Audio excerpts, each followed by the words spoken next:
always forget mine is a little short, and I'm like getting my notes together when we come back.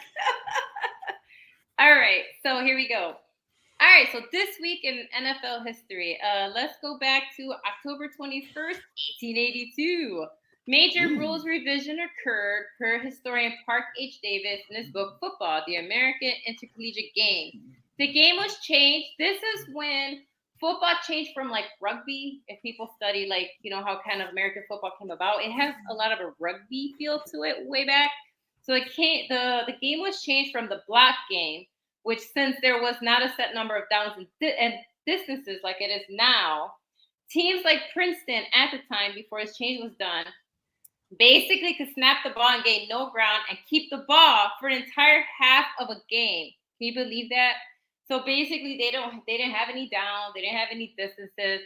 And so if you were like a team like Princeton that knew how to kind of take advantage of that rugby style play, then yeah, you're gonna go undefeated. So Walter Camp proposed that the offensive team be required to advance the ball at least 5 yards in 3 scrimmage downs. And these down and distance rules, combined with the establishment of the line of scrimmage, because there wasn't one, that's when the game kind of transformed from a rugby type football game into what would become American football. So before October 21st, 1882 was basically rugby.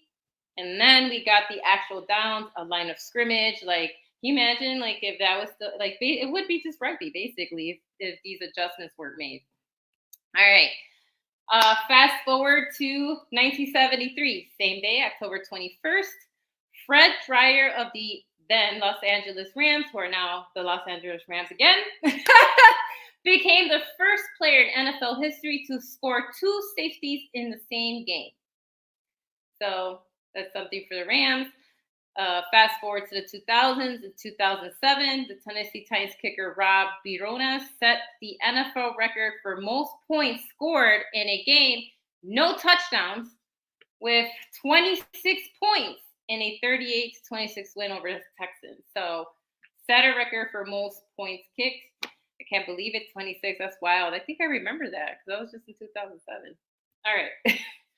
Now we're moving on to October 22nd. All right, October 22nd, 1939, NBC became the first network to televise a pro football game as it broadcast the then Brooklyn Dodgers defeating the Philly Eagles 23-14 at Brooklyn Ebbets Field.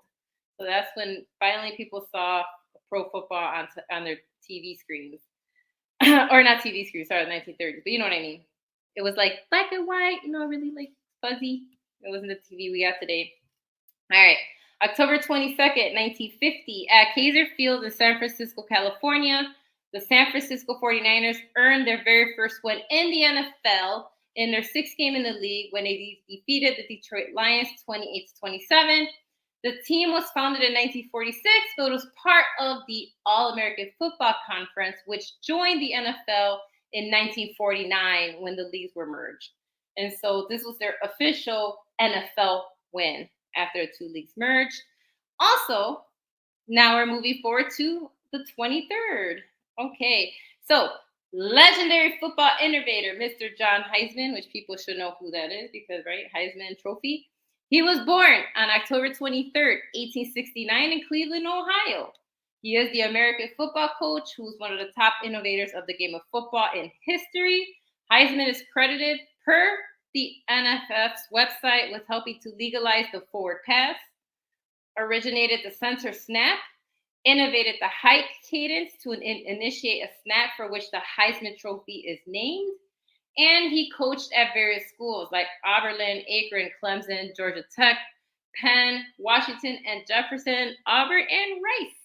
He played every line position while he was a student athlete at Brown University. So now you know, October 23rd, 1869 was the day that John Heisman was born.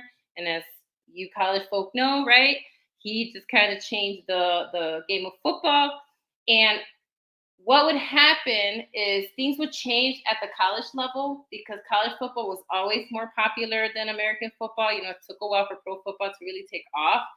And so then the changes there would then obviously move into pro football. And then they would meet and decide on the rule changes to pro football. Okay, so let's move on to today, October 24th. So October 24th, 1991. Here's one for the Canadian League. I figured I'd throw that in there since I know we have some co-hosts that are from Canada, and we have some viewers that pop in and out. So October 24th, 1991. Music industry executive Larry Reichman purchased the CFL's category Stampeders. The Stampeders franchise was struggling financially, and Rickman's guidance was just what the doctor ordered. The new owner made a string of positive decisions that turned finances of the team around, including signing Heisman Trophy winning quarterback Doug Flutie. He signed Jeff Garcia, and even because people forget, Dwayne "The Rock" Johnson did play football briefly. I think people forget that. So apparently, he played for Calgary Stampeders. He also started a great marketing. Yeah, he also started a great marketing campaign that won fans over and set the team into winning ways as they participated in 5 Grey Cup games, because that's what it's called, championship kind of games in Canada. And they even won the coveted cup in 1992. Okay, and finally the last one, October 24th, 2021. That's when Mr. Tom Brady threw his record 600 touchdown against my Chicago Bears when they beat us 38-3. He actually scored 4 touchdowns that game, so he stretched the 600 to 604. So there you go. See? I even share stuff that is embarrassing to my team, even from a few years ago, but it happened, and that's where he broke that record. I can dig it. Thank you for that, Delilah. And that was This Week in NFL History.